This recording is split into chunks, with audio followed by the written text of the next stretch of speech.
तो हेलो जी, नमस्कार। कैसे हैं आप लोग? स्वागत है आप सभी का अपनी केमिस्ट्री क्लासेस के इस अमेजिंग प्लेटफॉर्म में।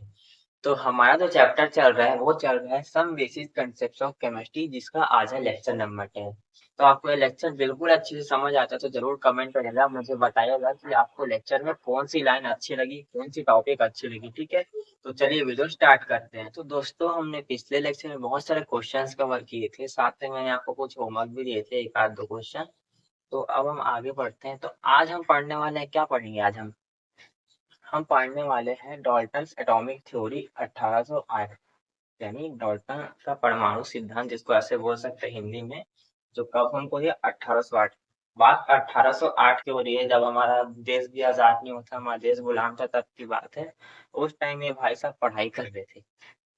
आप तो अभी नहीं पढ़ पा रहे, पर ये भाई साहब क्या कर रहे थे, उस टाइम पढ़ाई कर रहे थे, आप जरा सोच सकते हैं। ठीक है, उस टाइम उन्होंने पढ़ाई करके ये थ्योरी दे दी डायरेक्ट। ठीक है, हम बहुत सारी चीजें पढ़ते हैं, उसी को इसमें जो भी हम पढ़ते हैं, परमाणु द्रव्यमान जो भी है, मतलब हम एटम्स के बारे में पढ़ते हैं, मैटर के बारे में पढ़ते हैं, उसी को इन्होंने इंक्लूड कर दिया सब में जोड़ के एक थ्योरी बनाई। वैसे ये तो पहले थ्योरी आई उनकी, ये थ्योरी तो सबसे पहले आई थी। इसके बाद हमने इन सब के डेफिनेशन निकाले, तो इनको तो भाई क्या कहें। तो चलिए आगे बढ़ते हैं। ठीक है, डॉल्टन्स एटॉमिक थ्योरी 1800।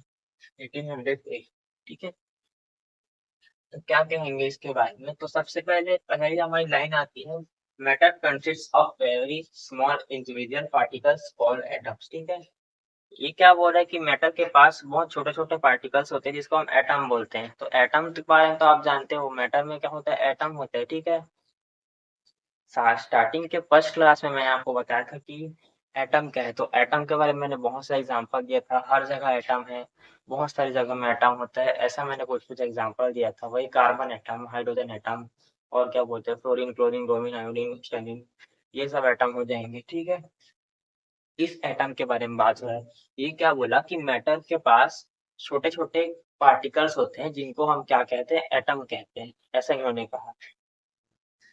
फिर सेकंड नंबर में उन्होंने क्या करा, सेकंड नंबर में कहा all the atoms of same elements have identical properties including size, mass and shape. ठीक है, सबसे पहले ध्यान देंगे all the atoms of same elements. ठीक है, सेम एलिमेंट्स यानी बात हो रहा है, जैसे कि हम ले ले यहाँ पर ऑक्सीजन ही ले ले, ऑक्सीजन O2 ले ले, O4 ले ले, O6 ले ले। ठीक है, ये हमने एग्जांपल के तौर पे लिया है। O2 ले ले, O4 ले ले, O6 ले ले। ठीक है, all the all the atoms of same element have identical properties including size, mass and shape। ठीक है, तो O2 हो, O4 हो, इनका साइज तो सेम रहेगा, और साथ में इनका मास भी सेम रहेगा, और शेप भी सेम रहेगा, ऐसा उन्होंने कहा। ठीक है, सेम एलिमेंट्स की बस बात हो रही है, यानी मैंने ऑक्सीजन को देखा, आप नाइट्रोजन में देखोगे, हाइड्रोजन में जाके देखोगे, नाइट्रोजन में जाके देखोगे, सोडियम में जाके देखोगे। ठीक है, तो इसका बात हुआ। हाइड्रोजन हाइड्रोजन के कितने दो एटम होंगे, तो उनके भी साइज, मास और शेप क्या होंगे, आइडेंटिकल रहेंगे, यानी समान रहेंगे, दोनों में कोई अंतर नहीं रहेगा। ठीक है, ये कहना है यहाँ पर हमारे फोन बोले डॉल्टन भाई साहब ने ऐसा कहा। ठीक है, उसके बाद क्या बात आती है, फिर तीसरे नंबर में देखा जाए, तीसरे नंबर में उन्होंने क्या कहा, atoms of different element have different mass and size, also have different chemical properties. ठीक है, ये बात भी उन्होंने सही कही। पहली बात क्या थी, इन्होंने क्या बोल, पहले इन्होंने सेम एलिमेंट्स के बारे में बात किया, अब इन्होंने क्या किया, डिफरेंट एलिमेंट्स के बारे में बोल दिया। क्या बोल दिया कि जो डिफरेंट एलिमेंट्स हो गए, जैसे कार्बन हो गया, हाइड्रोजन हो गया, नाइट्रोजन हो गया, फास्फोरस हो गया, ये सब क्या, अगर डिफरेंट डिफरेंट एलिमेंट को देखा जाए, ठीक है, तो इनके क्या होंगे, साइज साइज मास, और क्या बोल सकते हैं उसको, केमिकल प्रॉपर्टीज डिफरेंट होगी। ठीक है, ऐसा कहा इन्होंने। ठीक है, फिर से एग्जाम्पल समझ लेते हैं।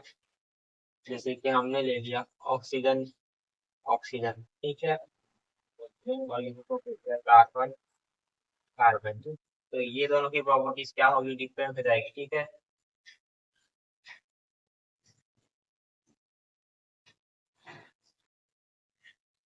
तो ये दोनों की प्रॉपर्टीज हो गई डिफरेंट। ठीक है, और ये दोनों की केमिकल प्रॉपर्टीज डिफरेंट है, दोनों का साइज अलग है, मास अलग है, ऐसी बात हो ही जा रही है यहाँ पर।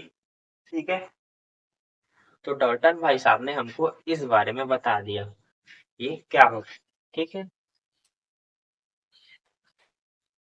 केमिकल प्रॉपर्टीज तो सबकी सेम होती है। आप और आपके दोस्त की केमिकल प्रॉपर्टीज सेम होगी, ठीक है। जो ट्विन्स होंगे उनकी भी केमिकल प्रॉपर्टीज चेंज होनी है, यानी अंदर से वो लोग कैसे हमको नहीं पता है। बाहरी संरचना तो सबकी सेम है, बाहरी बनावट सबकी सेम हो जाती है अगर ट्विन्स में देखा जाए, पर अंदर की जो उनकी प्रॉपर्टीज है वो अलग है। वो क्या सोचता है, वो क्या बोलता है, ये सब अलग है। उसका क्या बोल सकते कैरेक्टर कैसा है, दूसरे का कैरेक्टर कैसा है, ऐसा देखा जाए। वही हम अपने दोस्तों के बारे में देखें तो हमारी केमिकल प्रॉपर्टी अलग है और उसकी भी केमिकल प्रॉपर्टी अलग है, ठीक है। फिजिकल प्रॉपर्टी तो सबकी सेम होती है, जब आप पैदा होते हो वो भी सेम रहती है। वो आपके ऊपर रहता है, आपके ऊपर डिपेंड रहता है कैसे चल रही है हमारी फिजिकल प्रॉपर्टीज, ठीक है। तो अब तक तो ये समझ गया होगा तीसरा पॉइंट। अब बढ़ते हैं चौथे पॉइंट को, ठीक है। अब इन्होंने क्या बोला, व्हेन एटम ऑफ सेम या different elements combine together to form compounds, they combine in a fixed ratio, a simple whole number ratio. इन्होंने क्या किया, जब कोई भी जो भी यहाँ पर हमारे एलिमेंट होते हैं या एटम्स होते हैं, वो जब कंबाइन करते हैं एक साथ, जब कंबाइन होते हैं तो क्या करते हैं, कंपाउंड्स को बनाते हैं। कंपाउंड्स को एक फिक्स रेशियो में वो कंपाउंड्स को बनाते हैं।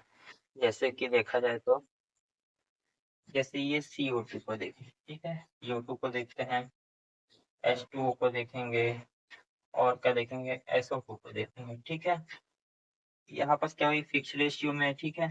यहाँ कार्बन 1 और यहाँ पर ऑक्सीजन 2 और यहाँ पर हाइड्रोजन कितना है, हाइड्रोजन 2 और ऑक्सीजन कितना है 1। इन दोनों का रेशियो देखा जाए क्या हो जाएगा, 2 हो जाएगा इसका।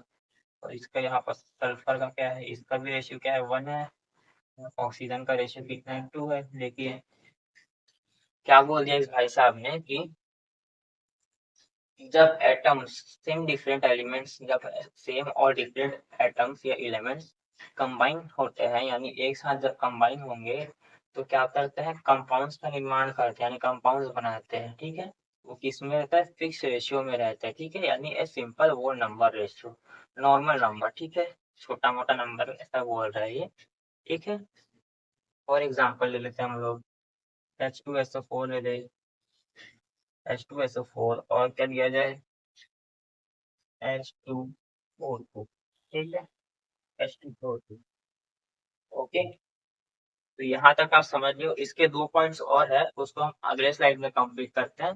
तो तब तक फिर आप एक काम कीजिए, इसको पॉज कीजिए और नोट कर लीजिए, ठीक है। उसके बाद हमारा जो 6 नंबर का पॉइंट आता है वो क्या है, मतलब 5th नंबर का पॉइंट को देखा जाए तो 5th नंबर का पॉइंट हमसे क्या बोल रहा है, atoms of two elements may combine in different ratio to form more than one compound, ठीक है। तो इसमें हम क्या समझेंगे, इसमें समझे कि इन्होंने क्या बताया हमको, दो एटम हमको लेने हैं, दो एटम जिस क्या होते हैं, वो क्या होते कंबाइन हो सकते हैं फिक्स रेशियो, मतलब डिफरेंट रेशियो में कंबाइन हो, यानी हम दो एटम जब लेते हैं, ठीक है, दो डिफरेंट एटम जब हम लेते हैं, तो डिफरेंट एटम से जब हम लेते हैं तो क्या होते हैं, वो डिफरेंट रेशियो में कंपाउंड होते हैं, उनका रेशियो फिक्स नहीं होता। इन्होंने ऐसा हमको बताया, ठीक है। तो सबसे पहले इसमें देखिए कार्बन मोनोऑक्साइड, ठीक है, तो इन दोनों का भी डिफरेंट रेशियो होगा, ठीक है। और एक कार्बन डाइऑक्साइड, इसका भी डिफरेंट रेशियो ही है, ठीक है। और यहाँ पास ये भी क्या हो सकता है, ये भी डिफरेंट रेशियो है, ठीक है। ये हो गया इसके बारे में, उन्होंने इसके बारे में बस इतना बताया। उसके बाद उन्होंने 6 नंबर में क्या बताया, एटम्स इन केमिकल रिएक्शन और are neither created nor destroyed but they get recognized, ठीक है। इन्होंने बताया एटम्स के क्या होते हैं, केमिकल रिएक्शन भी होते हैं साथ में। एटम्स क्या होते हैं, कंबाइन करके केमिकल रिएक्शन बना सकते हैं, ऐसा उन्होंने कहा, जिससे वो खत्म नहीं होते, बनते जाते हैं, ऐसा इन्होंने बताया, ठीक है। सबसे पहले मैं यहाँ एक रिएक्शन लिख देता हूँ एज अंडरस्टैंड। यहाँ पर CH4 प्लस 2O2 इक्वल क्या हो जाएगा हमारे पास, CO2 प्लस H2O, ठीक है। ये यहाँ हमारे पास इसका आंसर है, ओके। तो देखा जाए यहाँ पर, ठीक है। अपने पास ऑक्सीजन कितने हैं, दो दूनी चार, ठीक है। यहाँ पास हमारे पास 4 ऑक्सीजन है, ठीक है। तो यहाँ पास भी क्या होगा, 4 ऑक्सीजन हो गया, ठीक है, दो दूनी 4। और यहाँ पास क्या हो, मतलब यहाँ पास हो गया दो, ये 2 हो गया, ये 4 हो गया। हाइड्रोजन कितने थे, 4 थे, ठीक है। तो हमारा रिएक्शन क्या है, बैलेंस्ड है, ठीक है। तो यहाँ पर और किसकी बात हुई है, बैलेंस्ड रिएक्शंस। तो सिंपल सा हमारा फंडा है, ये हमारी 6th लाइन क्या बोल रही है, ये बोल रहे हैं हमारे पास balanced chemical compound, sorry balanced,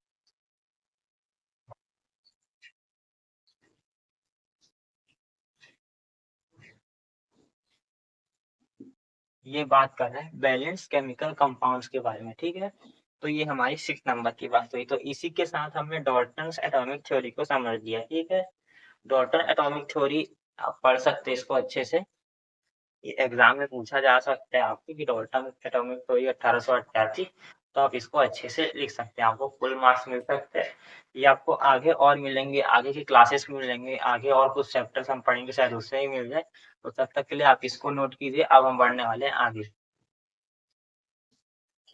चलिए ठीक है, अब तक तो हमने डॉल्टन्स की थ्योरी खत्म कर ली, तो अब हम बढ़ते हैं प्रॉपर्टीज ऑफ मैटर के बारे में, ठीक है। अब हम प्रॉपर्टीज ऑफ मैटर के बारे में जानेंगे। तो ये तो मैं आपको पहले से कई क्लासेस में समझाते आ रहा हूँ, फिजिकल प्रॉपर्टीज क्या है और केमिकल प्रॉपर्टीज क्या है।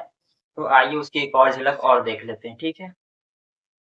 तो बात करते हैं सबसे पहले हम फिजिकल प्रॉपर्टीज की। फिजिकल प्रॉपर्टीज क्या होगी, ठीक है। Are those properties can be measured और observed without changing the identity और कंपोजिशन ऑफ द सब्जेक्ट, ठीक है। मतलब किसी भी सब्सटेंस की क्या बोलते हैं, हम माने तो चलो इस परिभाषा के पीछे नहीं जाते, देखेंगे कि कोई भी सब्सटेंस है, ठीक है, अपने क्या बोल सकते हैं, साइज में क्या है, साइज उसका सेम रहेगा, सामने से साइज चेंज है, और उसके क्या बोल सकते हैं, कलर भी वैसा है, और उसके अंदर क्या कह सकते हैं, उसका कंपोजिशन यानी बनावट और स्ट्रक्चर सेम है, ठीक है। सामने से उसकी फिजिकल प्रॉपर्टीज दिखेगी, ठीक है। जैसे मैं ये लेता हूँ, ये मार्कर लेता हूँ, ठीक है, तो आप इसकी फिजिकल प्रॉपर्टीज देखिए, ठीक है। ये क्या है, ये एक ब्लैक है और एक ब्लू मार्कर है, ठीक है। तो इसमें देखोगे आप सबसे पहले तो यहाँ पर देखो दोनों की फिजिकल प्रॉपर्टीज सेम है, ठीक है। और केमिकल प्रॉपर्टी कैसी है, ठीक है, केमिकल प्रॉपर्टी देखो तो ये काला रंग देगा मुझे और ये ब्लू कलर देगा, तो ये इसकी केमिकल प्रॉपर्टीज हो गई ना अंदर में। सबसे बेस्ट एग्जाम्पल इसी इसी का है इसका, ठीक है। तो इसकी केमिकल प्रॉपर्टीज क्या है, काला रंग देगा मुझे, और इसकी फिजिकल पर मतलब केमिकल प्रॉपर्टीज क्या है, ये नीला रंग देगा। और बाहर से देखे तो दोनों तो सेम ही दिखते हैं, ठीक है। दोनों का कलर में नहीं जाना, कलर कलर को अलग छोड़ो, ठीक है। लिखने के कलर को देख सकते हैं, अंदर कौन सी इंक है, इसके अंदर केमिकल प्रॉपर्टीज में देखे तो ब्लू इंक है, और इसके अंदर केमिकल प्रॉपर्टीज में देखे तो ब्लैक इंक है, ठीक है। तो ये बात हो सकती है, ये हो गया हमारी फिजिकल प्रॉपर्टीज, ठीक है। और मैंने आपको कई बार हमारे शरीर के बारे में बताया, ठीक है, वापस से समझा देता हूँ। अभी हमने पिछले स्लाइड में पढ़ा कि फिजिकल प्रॉपर्टीज हमारी भी सबकी सेम होती है, बस हम उसको बनाते अलग है, ठीक है। केमिकल प्रॉपर्टीज सबकी अलग है, ठीक है। तो चलिए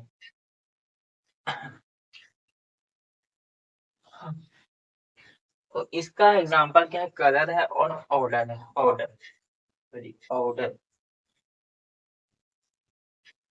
कलर होता है और होता है ऑर्डर, ठीक है। कलर, कलर की फिजिकल प्रॉपर्टीज तो सेम होती है, ठीक है, काला है तो काला ही रहेगा, नीला है तो नीला ही रहेगा, ठीक है। बस उसमें आप जब होल मिलाव करते हैं उसका उसका कलर क्या होता है, चेंज हो जाता है, ठीक है। और ऑर्डर, ऑर्डर यानी क्या होता है, स्मेल, स्मेल यानी गंध बोल सकते हैं उसको, गंध हिंदी में बोले तो गंध और इंग्लिश में बोले तो स्मेल बोल सकते हैं, ठीक है।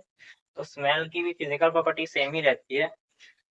तो उसके बाद हम बढ़ते हैं केमिकल प्रॉपर्टीज की ओर, ठीक है। केमिकल प्रॉपर्टीज क्या है, यहाँ पास किसी ने लिखा है कि यानी मैंने ही लिखा है, are those which are those in which a chemical change in the substance takes place, these chemical properties cannot be determined just by reading or touching the substance, ठीक है। लास्ट में क्या बोले हैं कि इसको हम छू के और क्या हो सकते हैं, छू के और क्या हो सकते हैं, देख के नहीं समझ सकते, इसको हम देख के इसको हम नहीं समझते कि केमिकल प्रॉपर्टीज कैसी है, ठीक है। अब सामने आप अगर क्लास देख रहे हो, आप जो भी क्लास देख रहे हैं आपस मेरी ऑडियंस आप जो भी है, मैं आपकी केमिकल प्रॉपर्टीज के बारे में जानता, बस एक केमिकल प्रॉपर्टीज के बारे में जानता हूँ, आप मुझसे बस पढ़ने आए हो, बस इतना ही जानते हैं हम, ठीक है। ये आपकी हो गई केमिकल प्रॉपर्टीज हो गई जो आप मुझसे पढ़ने आए हो, ये हो जाएगी आपकी केमिकल प्रॉपर्टीज, ठीक है। फिजिकल प्रॉपर्टीज तो आपकी होगी वही, आप पेन पकड़ो आपके पास एक फिजिकल प्रॉपर्टीज तो होगी, पेन पकड़ो कॉपी पकड़ो, ये सब स्टूडेंट्स में देखा जाए समान होगा, ठीक है। अब कोई क्या बोल सकते, कोई व्हाइट बोर्ड पकड़ के नहीं पढ़ रहा होगा देखा जाए, या फिर कोई लैपटॉप पकड़ के, मतलब लैपटॉप बोलता हूँ वो स्मार्ट बोर्ड पकड़ के नहीं पढ़ रहा होगा मेरे से, ऐसा थोड़ी ना होगा, ठीक है। उसके हाथ में कॉपी होगा, उसके हाथ में पेन होगा, बस उसके पेन का कलर अलग होगा और कॉपी का क्या बोल सकते हैं साइज अलग होगा, उस कॉपी का क्या बोल सकते हैं स्ट्रक्चर अलग होगा, ये सब भले अलग हो सकते हैं, ठीक है। तो ये फिजिकल और केमिकल प्रॉपर्टीज बार बार आप समझ चुके हैं। तो ठीक है, इसके बाद हम इसका एग्जाम्पल देखें तो एग्जाम्पल क्या होगा फिजिकल मतलब केमिकल प्रॉपर्टीज का मैंने एग्जाम्पल ले दिया। एसिडिटी, बेसिसिटी, पीएच, हीट और कंबशन को आप छोड़ो और रिएक्टिविटी को छोड़ते हैं अभी। ये आपको आगे की क्लास में मतलब आगे के चैप्टर्स में आपको बता दूंगा। एसिडिटी और बेसिसिटी, ठीक है। अब आप कई बार अपने दोस्त के यहाँ जाते हैं, ठीक है। आप जो अपने घर में पानी पीते हैं उसका स्वाद अलग है, ठीक है। उसका स्वाद आपको कई बार थोड़ा मीठा आ जाता होगा, कई बार थोड़ा खट्टा टाइप का आ जाता होगा पानी का, ठीक है। आप पीते हैं कई बार। और अगर आप अपने दोस्त के यहाँ जा रहे हो तो उसका स्वाद अलग ही है भैया, अलग ही है। जैसे छाछ, बेसिसिटी बोले तो कुछ ज्यादा ही वो क्या बोल सकते हैं, कई बार किसी का पानी का स्वाद कैसे बोल सकते हैं, एकदम हल्का कड़वा टाइप से आता है, तो कई बार किसी का हल्का खट्टा तो मीठा ऐसा आता है, ठीक है। दोस्त के घर का पानी अलग है, हमारे घर का पानी अलग है, हमारे घर का पानी का स्वाद अलग है, दोस्त के घर के पानी का स्वाद अलग है। तो देखा जाए तो उसको हम किस में लेंगे, एसिडिटी लेंगे, ठीक है। एसिड यानी कि वहाँ के जो H2 है तुम्हारे यहाँ जो H2 है उसकी क्या है केमिकल प्रॉपर्टीज डिफरेंट है, ठीक है। और बेसिसिटी, बेसिसिटी भी उसी में आ जाएगा। पीएच देखा जाए तो आप कई बार फल खा लेते हैं, फल एसिडिटी से भी समझते हैं इसको। फल खाते हैं, आपने एक ही पेड़ के 2 आम लिए, ठीक है। आम के पेड़ की फिजिकल प्रॉपर्टी तो सेम थी, ठीक है। आम की फिजिकल प्रॉपर्टी सेम थी, दोनों पीले रंग के आम थे, दोनों रसीले दिख रहे थे, ठीक है। दोनों पके हुए थे, दोनों सेब दिख रहे थे। तो क्या होगा उनके क्या है फिजिकल प्रॉपर्टी सेम है। पर क्या हुआ उसके बाद वहां पर आपने जो पहला आम खाया वो बहुत मीठा था पर दूसरा आम हल्का मीठा था, ठीक है। तो यहाँ पर वो पहला आम जो आप खाए वो बहुत ज्यादा मीठा था, रसीला था, पर आप जब दूसरे आम को खोल के खाते हैं तो हल्का खट्टा था, ठीक है। तो ये भी उसके फिजिक मतलब केमिकल प्रॉपर्टीज को दर्शा रहा है यानी डिनोट कर रहा है, समझे। और भी देख सकते हैं एग्जाम्पल, आपके दोस्त का फोन, दोनों ने एक ही समय पर एक फोन है, आज उसकी परफॉर्मेंस लो है, उसकी आपके आपकी फोन की परफॉर्मेंस ज्यादा है, ये हो सकता है। आप गेम्स खेलते हैं, गेम्स में आपके दोस्त की परफॉर्मेंस अच्छी है, आपकी बुरी है, या आपकी अच्छी है उसकी बुरी है, ऐसा हो सकता है। ये भी केमिकल प्रॉपर्टीज में ही आएगा, ठीक है। गेम का फिजिकल प्रॉपर्टीज तो सेम है, ठीक है। यही जगह बनाए गेम में, वही कैरेक्टर्स है, वही स्किल्स है, बस सामने वाला उसको अलग यूज कर रहा है, आप अलग यूज कर रहे हो, तो वो क्या हो जाएगी उसकी केमिकल प्रॉपर्टीज में हो जाएगी। तो आशा करता हूँ आप केमिकल और फिजिकल प्रॉपर्टीज को एकदम बेहद अच्छे तरीके से समझ लिए होंगे। तो चलिए एक काम कीजिए, आप इसको नोट कर लीजिए, इसके बाद हम बढ़ते थोड़ा आगे, ठीक है। थोड़ा तो चलिए इसी के साथ तो हमारे प्रॉपर्टीज ऑफ मैटर तो हो चुका है खत्म। अब हम बढ़ने वाले हैं आगे, तो आगे हम क्या जानेंगे, टेम्परेचर क्या है, ठीक है। व्हाट इज टेम्परेचर, तो टेम्परेचर क्या है ये तो आप जानते होंगे। टेम्परेचर क्या है, टेम्परेचर यानी हम बोल सकते हैं ताप बोल सकते हैं, ठीक है। टेम्परेचर जो छोड़ो उसको, टेम्परेचर, ठीक है। It can be defined as that physical property, ठीक है। इसको हम क्या समझते हैं, फिजिकल प्रॉपर्टी से हम समझ सकते हैं, ठीक है। इसको भी हम फिजिकल प्रॉपर्टी बोलते हैं of a substance which decides to direction to flow heat, ठीक है। मतलब हम इसको कैसे बोले, ये उस सब्सटेंस की फिजिकल प्रॉपर्टी है जो क्या करता है डिसाइड करता है कि हीट कहाँ फ्लो होगा, ठीक है। ऊष्मा मतलब हीट कहाँ फ्लो हो सकता है, उसका ये क्या बोलते हैं फिजिकल प्रॉपर्टी है उस सब्सटेंस की, ठीक है। when the substance make physical contact with other substance, ठीक है। चलिए अब समझते हैं इसको अच्छे से, परिभाषा हमने अच्छे से पढ़ लिया। उसके बाद क्या कहेंगे, मतलब जब कोई सब्सटेंस डिसाइड करता है कि उसको किस किस मैटर के साथ कनेक्ट होता है, कनेक्ट होना है, जिसको वो अपनी हीट दे सके और अपनी हीट उसको फ्लो करे, ठीक है। उसको क्या कहेंगे हम टेम्परेचर के नाम से जानेंगे, ठीक है। इसका अच्छा सा एग्जांपल समझते हैं, ठीक है। कई बार आप क्या होता है आप किचन में जब खाना वाना बनाते रहते, खाना जब हम बनाते हैं खाना, ठीक है, तो गलती से आप गर्म बर्तन को छू लेते हैं, ठीक है। तो आपका हाथ बहुत जोर से जलता है, ठीक है। आपका हाथ जोर से जला पर क्या हुआ, जो उस बर्तन में जितनी हीट थी वो बहुत ज्यादा हीट था, मान लेते हैं उसका टेम्परेचर कितना था 100 डिग्री सेल्सियस और आपका कितना था मात्र 10 डिग्री सेल्सियस, ठीक है। तो आपका क्या बोल सकते टेम्परेचर था कम, आपका टेम्परेचर कम था और उसका 100 डिग्री सेल्सियस था, जो भी बर्तन का था आपका, उसका 100 डिग्री सेल्सियस आपका 10 डिग्री सेल्सियस। तो क्या हो उस 100 डिग्री सेल्सियस तुरंत आपके में फ्लो हो गया, तुरंत आपके में फ्लो होना शुरू किया, ठीक है। इसी कारण आपके हाथ को बहुत जोर से धक्का लगा, बहुत जोर से आपका हाथ जला, ठीक है। ये हुआ मतलब हीट आपके अंदर फ्लो हो गई। और भी देखते हैं कई बार आप किसी बुखार आदमी को छूते हैं, जिस आदमी को बुखार हो गया, ठीक है, उसको आप छूओगे, उसका टेम्परेचर जब हम देखते हैं, उसका हाथ पकड़ते हैं, गला पकड़, ठीक है, तो हमारा हाथ धीरे-धीरे गर्म होने लगता है, हम गर्माहट का एहसास होता है, ठीक है। तो उसके अंदर की जो भी हीट है, उसके अंदर की जो भी हीट है वो आपके अंदर फ्लो होने लगती है। मतलब आपके अंदर फ्लो होगी तो आपके अंदर उसके अंदर हीट आएगी, उसको हम टेम्परेचर बोलेंगे। साथ-साथ और देखिए, मतलब आप गर्म रॉड को छुओगे तो आपके अंदर आएगा, ठीक है। आप एक गर्म वस्तु को दूसरे ठंडे वस्तु के संपर्क में रख दो, ठीक है, मतलब उन दोनों को कनेक्ट में रख दो, कांटेक्ट में रख दो। आपने क्या किया, एक लोहे की रॉड को ले लिया और बाजू में क्या किया, एक गर्म रॉड को लिया, ठीक है, लोहे की एक नॉर्मल रॉड और एक गर्म रॉड, ठीक है। उन दोनों को आप जब संपर्क में रखते हो तो क्या हुआ, जिसका रॉड का ज्यादा टेम्परेचर है वो क्या जाएगा, आपके उस रॉड में चले जाएगा, नॉर्मल रॉड में, ठीक है। ऐसा है, ठीक है।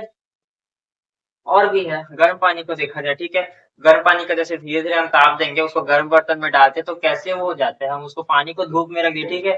धूप का मान तो क्या मानते हैं हम, 45 डिग्री सेल्सियस था, ठीक है, तापमान क्या था हमारा, टेम्परेचर क्या था, 45 डिग्री सेल्सियस था। धीरे धीरे वो 45 डिग्री सेल्सियस आपके पानी में चले गया, पानी में जाते गया, जाते गया, ठीक है। जाते गया तो क्या हुआ, पानी का टेम्परेचर भी बढ़ते गया, ठीक है, धीरे धीरे वो अपने अंदर हीट को एब्जॉर्ब किया, मतलब जो भी था टेम्परेचर को एब्जॉर्ब किया, इसी कारण उसका टेम्परेचर बढ़ गया, ठीक है। अब समझे आप, ये था हमारे टेम्परेचर के बारे में। तो टेम्परेचर के बारे में एक और छोटा मैंने यहाँ पर एक छोटा सा स्ट्रक्चर बनाया, डायग्राम बनाया बोलते हैं, ठीक है। ये क्या बोल सकते हैं, टेम्परेचर क्या होता है, मतलब इसको हम एक तरीके से और बोल सकते हैं, टेम्परेचर में क्या होगा, मतलब एक कोल्ड से हॉट से कोल्ड में जाएगा, ठीक है। यानी जिसकी क्या बोल सकते हैं, हम्म, कम से ज्यादा की तरफ जाता है, ठीक है। ये जिसका टेम्परेचर कम है उसके बाद वो ज्यादा की तरफ जाएगा, ठीक है, कम से ज्यादा की तरफ ये जाता है, ठीक है। जहाँ ज्यादा टेम्परेचर है वहां कम कम टेम्परेचर घुसेगा, ऐसा कहना है, ठीक है। यहाँ पास एक और है, hot body to cold body, ठीक है, यहाँ hot body to cold body, ठीक है। तो यहाँ पर किसका हॉट बॉडी का टेम्परेचर ज्यादा है, इसलिए हमने T2 is less than, मतलब T2 is greater than T1, ऐसा मतलब T1 is greater than T2, ऐसा हमने यहाँ पर दर्शाया है, यानी डिनोट किया, ठीक है। तो चलिए आप अब इसको नोट कर लीजिए, उसके बाद हम पिछला देख चुके, हमने क्या क्या पढ़ लिया, हमने केमिकल प्रॉपर्टीज पढ़ ली, फिजिकल प्रॉपर्टीज पढ़ ली, साथ में इसके बाद हम टेम्परेचर पढ़ा। अब हम टेम्परेचर के स्केल्स के बारे में जान रहे, ठीक है। तो आप बहुत सुनेंगे फ़ारेनहाइट, सेल्सियस और क्या हो सकते हैं, केल्विन, ठीक है। तो 3 टेम्परेचर के मैंने यहाँ पर स्केल दिया, ठीक है। सेल्सियस स्केल सबसे पहले टेम्परेचर क्या है, तो सबसे पहले सेल्सियस स्केल के बारे में, ठीक है। इसमें हमने H2 को लिया, ठीक है। H2O का क्या है, फ्रीजिंग पॉइंट है, और ये क्या है, बॉइलिंग पॉइंट है, ओके। तो सबसे पहले हम बात करते हैं फ्रीजिंग पॉइंट ऑफ ओ, मतलब H2O, ठीक है। तो इसका क्या होता है, 0 डिग्री सेल्सियस, यानी फ्रीजिंग पॉइंट मतलब बर्फ बन जाना, बर्फ कैसे बन जाता है, ठीक है। हम जैसे 0 डिग्री सेल्सियस होता है तो पानी क्या होता है, बर्फ बन जाता है, पानी 0 डिग्री सेल्सियस पर बर्फ बन जाता है, ठीक है। और उसके बाद बॉइलिंग पॉइंट होता है, बॉइलिंग पॉइंट, ठीक है। बॉइलिंग पॉइंट क्या है, जिससे पानी उबलेगा, ठीक है, उबलेगा पानी, ठीक है। तो क्या होगा, 100 डिग्री सेल्सियस पर पानी उबल जाता है, ऐसा है, ठीक है। उसके बाद फ़ारेनहाइट स्केल आता है हमारे पास, ठीक है, फ़ारेनहाइट स्केल। तो उसमें क्या होगा, पहला H2O का हम फ़ारेन H2O का फ्रीजिंग पॉइंट फ़ारेनहाइट में क्या है देखें, तो ये है 32 डिग्री फ़ारेनहाइट, ठीक है, 32 डिग्री फ़ारेनहाइट, ठीक है, 32 डिग्री फ़ारेनहाइट। और बॉइलिंग पॉइंट देखें तो टू 212 फ़ारेनहाइट, 212 फ़ारेनहाइट बोल सकते हैं, ठीक है, बॉइलिंग पॉइंट H2O का। उसके बाद केल्विन स्केल में देखें तो फ्रीजिंग पॉइंट H2O का कितना है, 273 के है, और वहीं पर बॉइलिंग पॉइंट ऑफ H2O का क्या है, 373 के है, ठीक है। तो देखिए तो इसमें एक चीज आपको कॉमन दिखेगा, मतलब यहाँ पर इन दोनों में कितना है, 100 पॉइंट्स का डिफरेंस है, 100 पॉइंट्स का डिफरेंस हुआ यहाँ पर। और यहाँ पर देखा जाए तो 180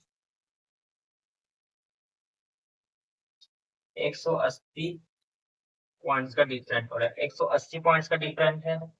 और यहाँ पर क्या हो रहा है, यहाँ पर भी कितना है, 100 पॉइंट्स का डिफरेंस है, 100 पॉइंट्स का। यहाँ पर क्या है, 100 पॉइंट्स का डिफरेंस है, देखा जाए तो यहाँ 100 पॉइंट्स का डिफरेंट है यहाँ, ठीक है। तो चलिए अब आप इस टेबल को नोट कर लीजिए। लास्ट टॉपिक चलने वाला, लास्ट टॉपिक क्या है, relation between Celsius and kelvin, ठीक है। तो सेल्सियस एंड केल्विन में क्या रिलेशन है, यानी क्या संबंध है। तो देखिए इसमें क्या है, सेल्सियस का हम देखते हैं, तो इसका क्या होता है, सेल्सियस प्लस 273 के बाद क्या होता है, 273 इज इक्वल के, ये हमारा सेल्सियस और क्या बोल सकते हैं, सेल्सियस और केल्विन में डिफरेंस, ठीक है। उसके बाद दूसरा रिलेशन हमारा आ रहा है सेल्सियस, मतलब relation between Fahrenheit and Celsius. ठीक है, तो फ़ारेनहाइट एंड सेल्सियस का क्या होता है? फ़ारेनहाइट इज इक्वल 9/5, यहाँ हम लेंगे ब्रैकेट में सेल्सियस यानी कि जून, इसको लेंगे प्लस 32। ठीक है, तो अगर रिलेशन पहले हमारे देखें सेल्सियस और केल्विन के रिलेशन में आपके पास जो भी क्वेश्चन आएंगे, जो भी आपके पास सेल्सियस और क्या बोल सकते हैं केल्विन के रिलेशन में जो भी क्वेश्चन आएंगे, उसको इस फॉर्मूला से आराम से सॉल्व कर सकते हैं। उसके बाद यहाँ पर हम देखें तो relation between Fahrenheit and Celsius. ठीक है, तो फ़ारेनहाइट एंड सेल्सियस के बीच, ठीक है, तो आपको रिलेशन दिए, रिलेशन में आप कोई भी क्वेश्चन आते हैं तो आप इसको इस फॉर्मूला से अच्छे सॉल्व करें। ठीक है, तो कल हम इसके कुछ क्वेश्चन देखेंगे, कल हम इसके कुछ छोटे मोटे क्वेश्चन देख लेते हैं। उसके बाद हम क्या करेंगे, उसके बाद क्या हम बढ़ेंगे आगे। आगे और हम जानेंगे, अभी चैप्टर तो जल्दी खत्म नहीं होगा क्योंकि ये चैप्टर बहुत बड़ा है और बहुत इंपॉर्टेंट चैप्टर है फिजिकल केमिस्ट्री के नजर से। तो मोर देन हम मान सकते हैं आपका सिलेबस एंड ऑफ फरवरी तक खत्म होगा, एंड ऑफ फरवरी तक खत्म हो जाएगा जैसे तैसे हम देखें तो केमिस्ट्री का ओनली। मैं पूरा कोशिश करूंगा कि आपका सिलेबस एंड ऑफ फरवरी तक आराम से खत्म हो जाए ताकि आपको अच्छे से प्रिपरेशन का टाइम मिले। तो ठीक है, ठीक है, तो इसको आप अच्छे से नोट कर लीजिएगा और हो सके तो आप अपने बुक में से कुछ इसके क्वेश्चंस को क्या बोल सकते हैं होमवर्क में कर लीजिएगा, अपने नोट्स में ले लीजिएगा, अच्छे से इसके कुछ क्वेश्चन सॉल्व करना। तो चलिए मिलेंगे हम अगले क्लास में। तो आज एक और चीज डिसाइड कर देते हैं हम कि आज से जो भी मेरी क्लास होगी वो मतलब देखे 20 मिनट से ज्यादा की होगी। ठीक है, यानी मोर देन 30 मिनट्स तक हमारी क्लास जा सकती है अगर देखा जाए तो। ठीक है, तो चलिए तो आज हम बढ़ते हैं अपने मतलब अब हम रहते हैं यहाँ से अलविदा। मिलेंगे हम अगले लेक्चर में, तो तब तक आप अच्छे से रिवीजन करके आइएगा, नोट्स अच्छे से बनाइएगा और पूरा जो भी हो सके उसको रट लीजिएगा। ठीक है, तो मिलेंगे अगले क्लास में, तब तक के लिए बाय बाय। ओके।